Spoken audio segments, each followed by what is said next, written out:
Thank you so much, Mace and Vicki, and for the invitation. It's just awesome, the chance to be able to speak at my grammar school. I graduated with Betty right there, and Dale right there, and I'm so glad they're here on this really fun night. So I've been speaking about this for almost 11 years, and this is over 200 presentations on the internet and in person and EWTN. And I have a lot of my recordings are just Google, and you can Google Shroud Phillips, and a lot of that shows up. So why did this all start? It started because I raised Catholic, but when I got to Notre Dame, I was a smart aleck, and I thought I knew everything, and my faith started wavering a little bit.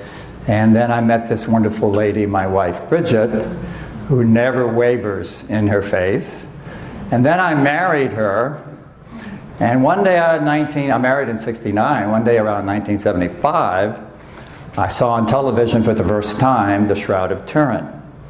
So I said, I have a woman that I love, I'm wavering in my faith, maybe this is something that's going to kick me in the jaw. So I said, well, the first thing I have to do is convince myself this is not baloney. So I had one way to think about it, and that's with my highest level of education is in allergy immunology. So the Shroud just happened to have pollen on it. So I said, all right, so I've been served this on a silver platter, 1975. I'm a doubting, know-it-all physician, okay? So I'm going to really unmask this as a fraud, because I'm going to read everything on the pollen. And I did, and I did not unmask anything. I got convinced it could not be faked. So you're going to see later, there's individual pollen on it that I'm super familiar with, that is in Jerusalem, and then later in Constantinople, and then later in France. Every place the Shroud has been, there's sample pollen, no place else on earth but those places. So that convinced me, all right? Then I became a lifelong fan, and I read everything.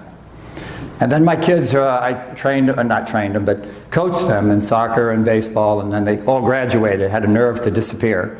So they disappeared, and I had nothing to do, and I said, why don't I give talks? So 11 years ago I started it, and here I am. All right, so what we're dealing with here is obviously a miracle.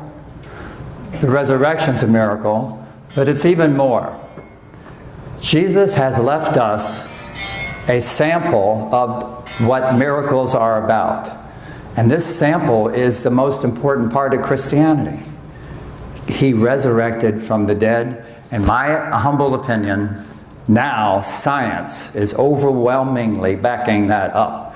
Not that you guys need it, but I bet you have some relatives or some grandchildren that need a little boost.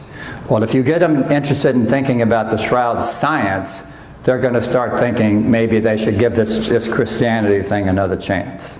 That's why I do this, to pick up the unbelievers and to foster stronger faith from all of us. We always doubt everything, but of course if you're sitting here you probably doubt less. But this little wavering thing is out the window when you hear all these details. So after we get through, I'm going to answer any questions you want until I pass out on the floor, okay? All right.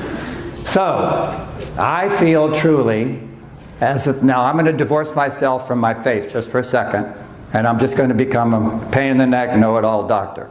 All right? All right. So, I think there's scientific proof that the first time in history, as of 2005, and you're going to see why I pick on that date, that the Shroud is real. All right. So here's the premise. The premise is either it is or it isn't.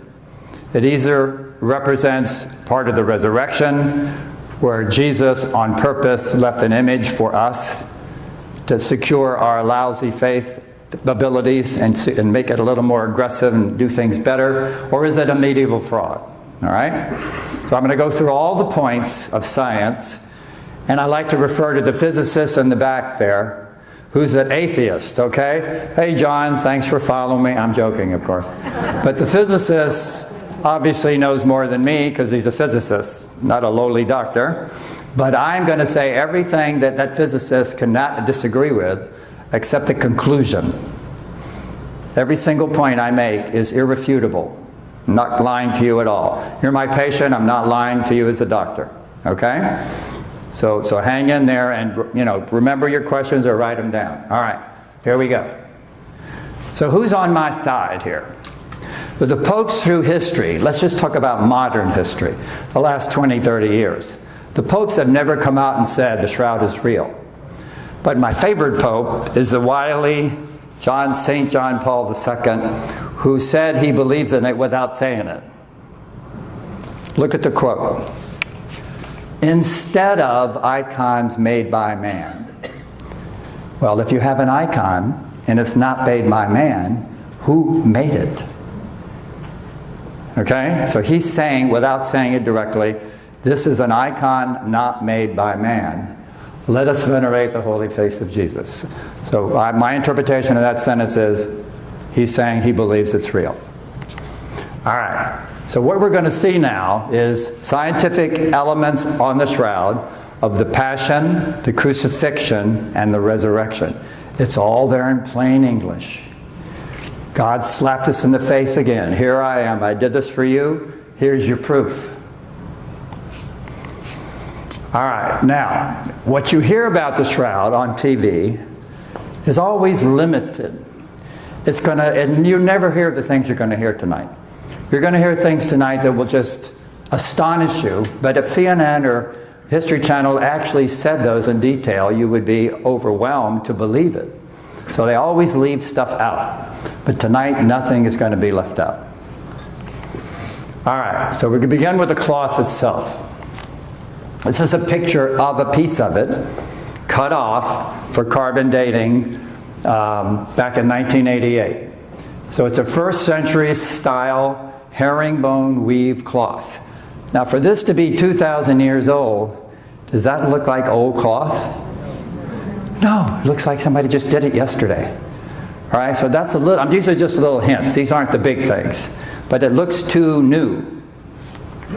All right, so what's interesting about it is, as I said, it's linen, it's high quality, which fits the story of the Bible of Joseph Arimathea, the rich person, maybe providing the cloth. Has blood on it, which is extremely important, but number one all is the image. The image is everything, because it's a pixelated photograph 3D image. Did you hear that before? Maybe not. And guess what? We've been trying for a long time, the scientists of the world, to duplicate it, and they cannot. So 2011, I was invited to be a member of the 137 International Shroud Science Group. Those are real scientists around the world. 2 or 3 of us are communication people. That's why I'm in it. So I get their emails all the time. And I keep updating my talk. All right, so let's get a feel for what happened, that the shroud gives us information on what happened scientifically at the moment of the resurrection. All right, so to understand it, we have to understand the image. So the rigor mortis body of a nude Christ was laid on a cloth in the tomb, and the top of the cloth was furled over the top of his body. So when the moment of resurrection happened, the image generates to this piece of the cloth and that piece of the cloth. So it's a front image and a back image.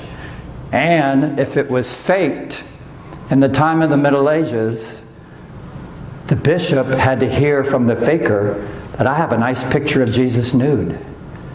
Would that gone over well? No. All right, so that is a little odd that a person in the Middle Ages would have done such a thing. All right, this is a picture that I took when I went to see the shroud with my wife in Turin, Italy in 2015. There's the guard. And you can see it's a full-length front image, head-to-head, with a back image. So here's the face, the arms, the chest, the legs. You're going to see this a lot better. Just showing you the whole thing. And there's the back of the head, his back, buttocks, and legs, and feet. Now, here's an enhanced computer. I've turned up the gain on the dark side, and you see the front image a lot better with the gains turned up. So it's a 14-foot long cloth, 3 feet wide, which is exactly cubit 8 and 2. So it's cubit measurement where they cut this thing out. All right, now, these are just superficial information. So what do you see?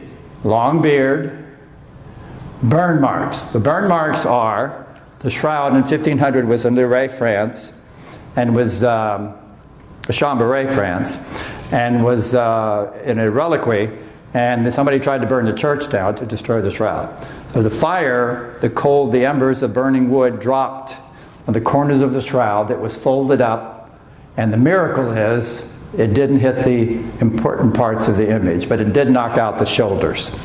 So these are burn marks that you can ignore, and you can see how it was folded up. So this was all folded up into four sections.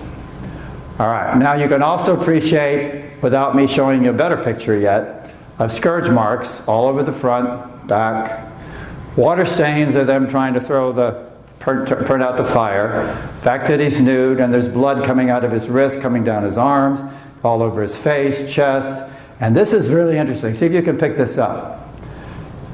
Because of the position, the cloth is touching his knees, but he's in rigor mortis, so the back of the knees are about 4 or 5 inches off the cloth. So the energy that came out of that cloth at the moment of resurrection cannot go through that much distance. It couldn't go 5, 6 inches. So the back of the knees don't have any image, it's light. But the touching part of the cloth of the knees, you can see is dark. Can you appreciate that? I mean, it's so far away. Can you appreciate it, or just have to take my word for it? Okay, so you can see how the cloth makes sense for the rigor mortis position. Okay, these are all this tremendous number of details that some guy in the Middle Ages never would be smart enough to do.